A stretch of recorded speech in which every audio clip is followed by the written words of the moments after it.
Hey there, Sharon Horne-Ellstrom here. Welcome to day 19 of our 10th free 30-plus day Get Up and Go challenge. Today we are going through the soap framework. Our soap framework, my favorite bar of soap.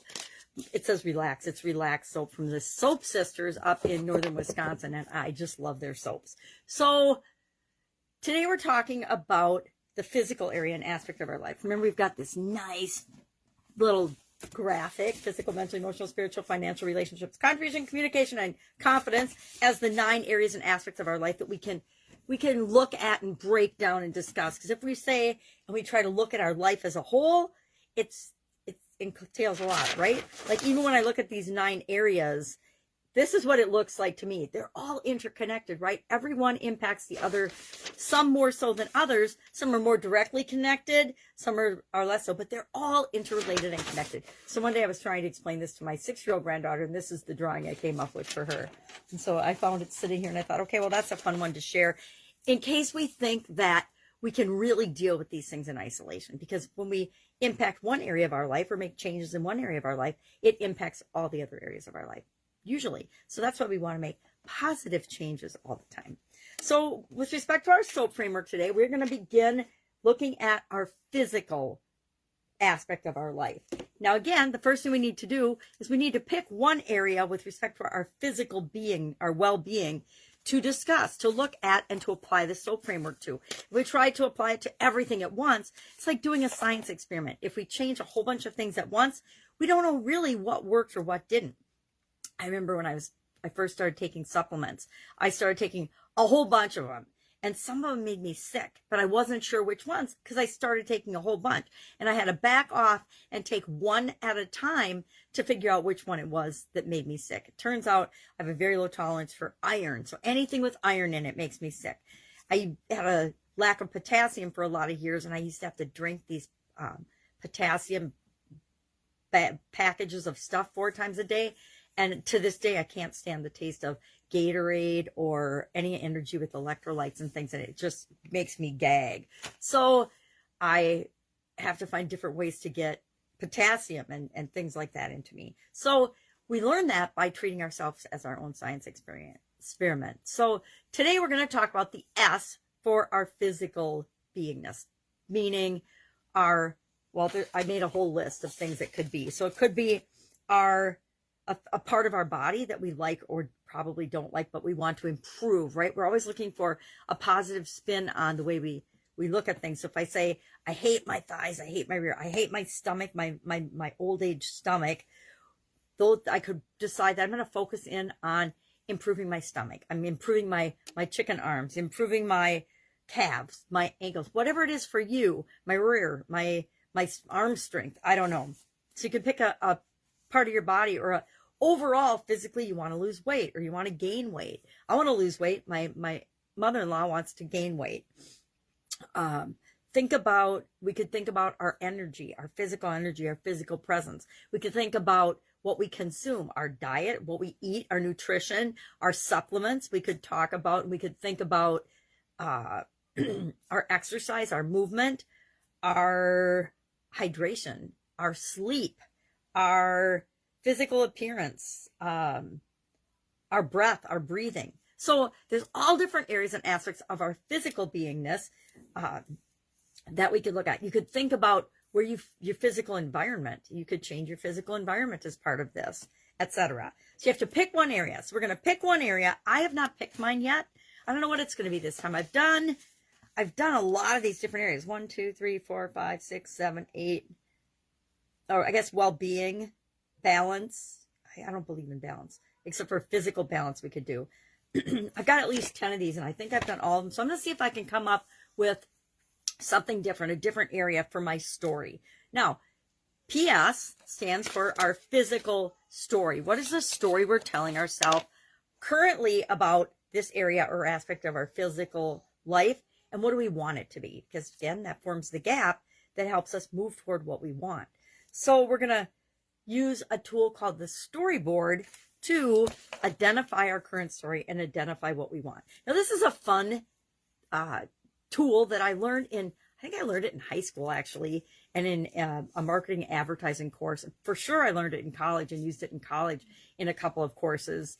But storyboarding is simply making a picture diagram of our current situation, and then a picture diagram. Usually it's made for in media, for advertising, for storyboarding videos, for storyboarding movies, for telling a story in forms that people can quickly and easily grasp the essence of it.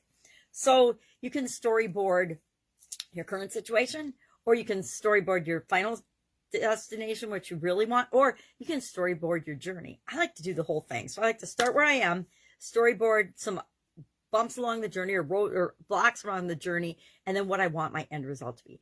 I really need to know where I am now and the end result, and the rest of the STORM framework will fill in the balance. So here's an example of this I did for finances in October.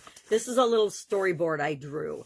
And what we do is we just make a short list of where we are now, key things about where we are now, and then key things about where we want to be.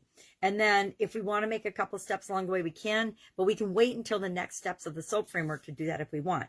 So, for example, this one, we had storm damage at our house. So I drew a house with the areas of our storm where we had damage. We had damage on the roof. We had damage on the front porch. We had damage on the camper. We had, so that meant we had to get estimates, look into insurance, and then figure out what improvements we want to make. And so for this one, for finances, I wanted to raise $10,000 to contribute towards those repairs. And then this is just people with tools doing repair work, little stick people. And then this is the house all fixed up and good. So as you can see, my artistic ability is sorely lacking. But today what I'm going to do then is I'm going to take my physical well-being and I'm going to storyboard out what is my current situation. And you just make a short list of the steps. Then you sketch out little pictures of what's going to happen, what you want to do, what you want to be like. And, if it's a physical thing and you want to lose 50 pounds, draw a little stick person of what you look like now and where your pain points are, or where the parts you don't like are. And then you could draw a stick person of what you want your body to look like. So that's kind of a fun one. Or if you want to drink more water, you could say, okay, I'm drinking like 1 glass of water now, draw 1 little glass of water. And then how many do you want? 8, 10, whatever's appropriate for you.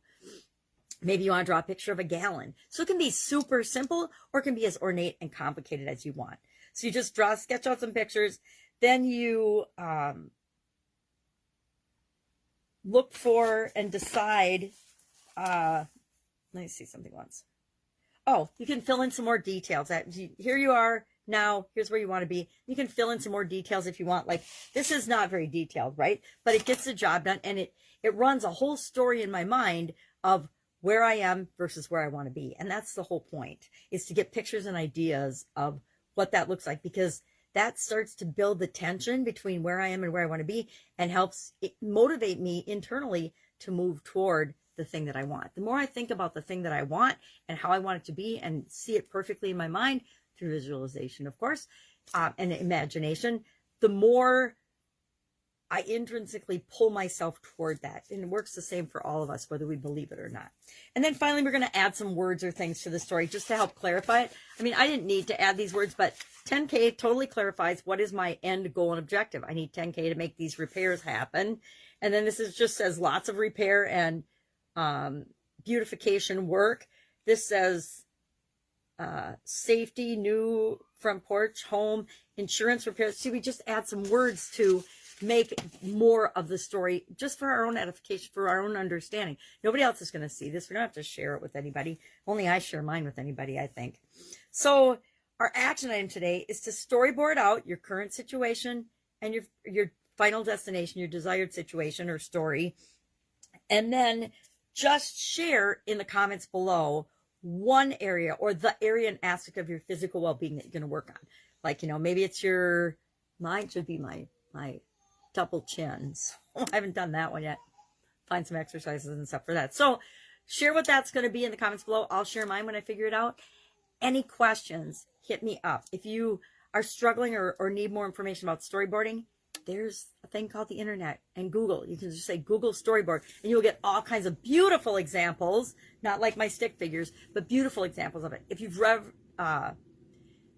books by lots of authors now, but Russell Brunson is my favorite in terms of stick drawings that represent, or graphics that are hand drawn that represent complicated concepts and frameworks.